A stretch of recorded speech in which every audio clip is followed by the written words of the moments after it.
आत्माएं जो इतनी अतृप्त हैं कि ये नहीं वो नहीं ऐसे करेंगे, ये अतृप्ति का भाव है, अधीरता है। इसका उपाय भगवान के चरणों में मिलेगा। यहाँ पे शांति, फिर प्रेम का मार्ग कभी दिमाग से नहीं जाता। जिसने वास्तव में कभी प्रेम किया हो वो भक्ति की बातें करेंगे ही करेंगे। उन्होंने ईश्वर से भी प्रेम ही किया होगा। किसी की गृहस्थी में देखो, जिनके आपस में बहुत अच्छा तालमेल हो, देखना वो जाएंगे, वो शिव जी के आसपास कहीं ना कहीं बैठे होंगे, क्योंकि भगवान वहां पर एक तरह का वैराग्य भी देते हैं, एक तरह की स्थिरता भी देते हैं, तभी वो प्रेम हो सकता है। क्यों कहा जाता है कि राम जी के चरणों में ऐसे प्रेम आपको नहीं हो सकता? भगवान आपको आपकी इच्छाओं की पूर्ति करके नहीं देंगे। धर्म के ऊपर चलिए तो राम जी का नाम लीजिएगा, और धर्म ही छोड़ चुके हैं तो भगवान का नाम मत लीजिएगा। और बचा ही क्या है बोलने के लिए? तो शिव जी के पास जाने का मतलब बस इतना ही सही कि पहले अपने आप को ना ऐसे में ले आइए कि आप सब कुछ होते हुए भी सबसे ऊपर उठ सकते हो। ठीक है। और इस पर्सन से आपने अपने जीवन में यही सीखा होगा कि व्यक्ति जैसा होता है ना, वैसी वो टीचिंग्स देता है। तो आपका जो इनके प्रति लगाव होगा, यह आपको भगवान के उस स्वरूप से जोड़ता होगा जहां भगवान सत्य के स्वरूप में, जहां भगवान अपने ऐसे स्वरूप में है जहां पे आप उनके सामने जाकर छल नहीं कर सकते, पर वो आपको हर एक छल के बारे में बता सकते हैं। जहां पे आप प्रेम में कपट नहीं कर सकते, जहां पे आप केवल प्रेम ही कर सकते हैं। और प्रेम का बस एक ही, इस व्यक्ति के साथ आपको रहकर यही समझ में आया होगा कि प्रेम भक्ति ही है। वहां पे फिर उस व्यक्ति का आप भक्ति करने लगते हैं। तो ये वही इंसान होंगे जिन्होंने आपको ये जीवन की ये शिक्षा दी होगी कि मेरे पास आने के लिए ना आपको एक वैराग की भावना रखनी चाहिए कि मैं मिलूं या मैं ना मिलूं, पर मैं हूं या मैं नहीं हूं, पर तुम्हारे अंदर वो जो भावना है मेरे प्रति, वही हमको प्रत्यक्ष करती रहेगी। मैं जहां पर भी रहूंगा आप ही के आसपास रहूंगा।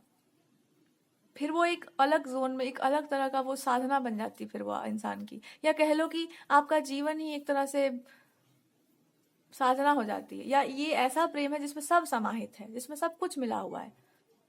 तो ये समझ जाइए आप कि ये व्यक्ति आपके जीवन में क्या रोल प्ले करेगा। जिनकी आप पूजा करते होंगे, आपको ऐसा लगता होगा कि लगता है यही है क्या, लगता है ऐसी होंगे क्या, कुछ गुण है क्या, या सब कुछ है ही क्या, तो आपको ऐसा लगता होगा इनके आसपास। यही प्रेम है। प्रेम जिससे होता है उसमें ईश्वर दिखने लगते हैं अपने आप, उसमें भगवान की झलक आने ही झलक क्या आती है, भगवान ही उतर आते हैं। अरे भगवान आपके भाव में उतर आते हैं। तो इनका बस यही है कि आपने कहीं स्टेटमेंट्स बदल तो नहीं अपने जीवन में, कहीं इतनी सारी परेशानियों, तुमको इतना ट्रबल में डाल डाल कर परेशान नहीं किया। तुम भी क्लियर ही थी, मैं भी क्लियर ही चल रहा हूँ, पर तुम ही बता दो कि मैं कैसे बोलूं। जब तुम ही नहीं बोल रही हो तो तुम ही देख लो कि अगर तुम हो, तुम्हारी सोच गलत है, मेरी सोच गलत है, तो जिनकी सोच सही आपको लगती होगी, या भीड़ जिसको फॉलो करती है, उनकी सोच कौन सी सही है? तो इस बोलना चाहिए।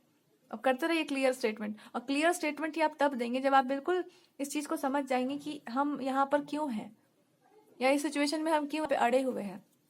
इस पर्सन ने आपको क्या शिक्षा, क्या जीवन के बारे में आपने क्या सीख लिया इस सिचुएशन से?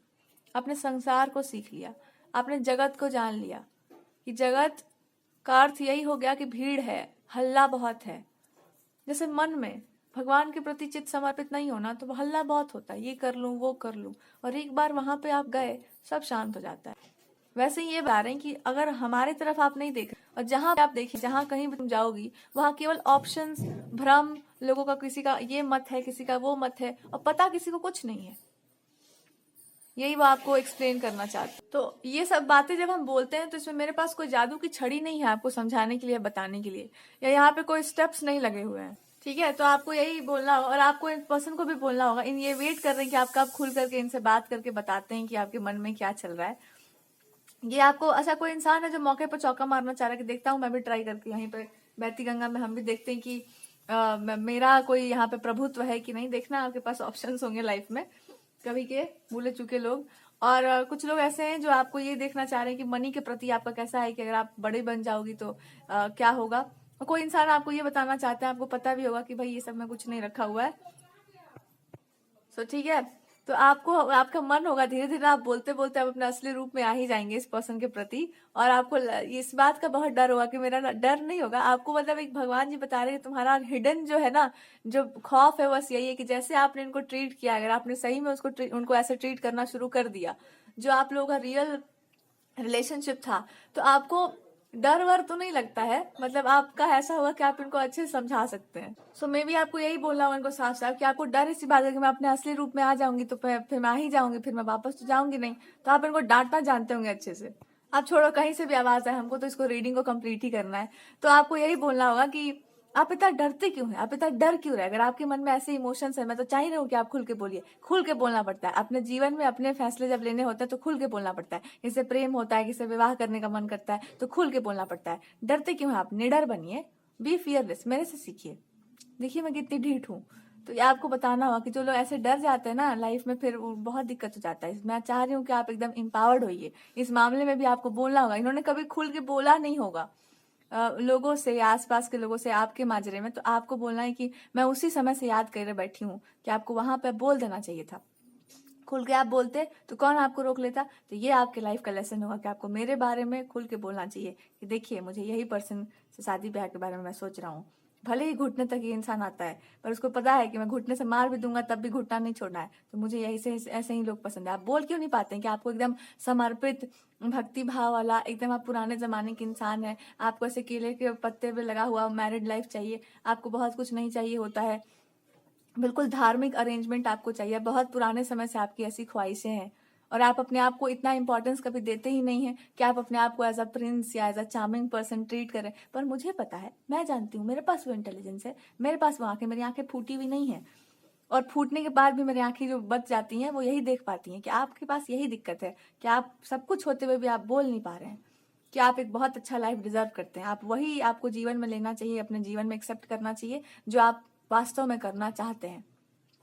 आप वास्तव में एक लाइफ चाहते हैं जहां पे मैं किसी इंसान को पीट पाट के रखूं, चाहे कुछ भी मैं बोलूं, और वापस वो इंसान उठे और उसके बाद जो मुझे झाड़े तो मैं 4-5 दिन तक बैठ कर रहूं कि मैंने बहुत गलत किया, वो धर्म संगत नहीं था। वैसे ही आपको यहाँ पे बोलना होगा कि जब व्यक्ति अपने जीवन पे नहीं बोल पाता है तो फिर यही सब होता है। तो आपका वाला पार्ट मैं कैसे प्ले कर सकती हूँ, पर मैं अपना पार्ट तो जरूरी प्ले करूंगी। आपको भी लेसन सीखना होगा कि आपको बोलना होगा अपने लिए, क्योंकि मैं बोलूं तो आप बोलेंगे तो फिर आप बोलेंगे मैं तो अपने साइड की बोलूंगी। आपकी साइड वाली बात मैं कैसे बोल पाऊंगी, पर मैं आपके साइड से भी बोलना शुरू कर दूंगी आप चाहो तो।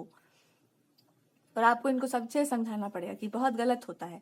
इससे इंसान कमजोर और कायर हो जाता है, फिर वो कभी भी अपने वैवाहिक जीवन पे आगे नहीं बोल पाता है। जब वो आगे नहीं बोल पाएगा तो फिर ऐसे ही बार बार होगा कि लोग उसके बीच में घुस घुस करके उसके मैरिड लाइफ को खराब करते रहेंगे, और ये होता ही रहेगा, होता ही रहेगा, होता ही रहेगा। तो आपको उसको रोकना ही होगा, रोकना ही होगा, रोकना ही होगा। यही काम होगा आपका। और खुल गया होगा अगर आपका नेचर, तो आपको समझ में आ जाए कि इनको, मतलब भगवान जी ने आपको भेज रखा है कि इनको स्टेटमेंट क्लियर करके बताते रहना कि ये धर्म संगत नहीं है। It's your life, it's your married life. इस पे कोई और आपके पार्टनर के बारे में क्यों बोलेगा। तो आपको बोलना होगा कि मेरे अंदर ये प्रॉब्लम था कि मैंने आपको इस मामले में अधिकार लेकर के कुछ बोला नहीं, जबकि जो कि मेरा पुराना अधिकार था। कि आपको इनको बोलने का बहुत ही पुराना अधिकार मिला होगा कि मैं आपको बोल सकती हूँ, और इनका पुराना अधिकार होगा कि मैं वही सही बात पे आपको फिर से डांट सकता हूँ कि चुप रहिए, चुप रहिए, ज्यादा मत बोला करिए। कि बात तो आप बिल्कुल सही करो, मैं करूंगा वही जो आप बोल रही हो, लेकिन मैं फिर भी कहूँ कि चुप रहिए। तो लोग सुनेंगे तो लोग कहेंगे कि ये बोलने वाली हैं। आप अब मुंह जबान जो है अंदर रखिए, बहुत बोल देती हैं आप, चुप रहिएगा, थोड़ा मुंह ढक के रहिए, चलिए। That's how this person is.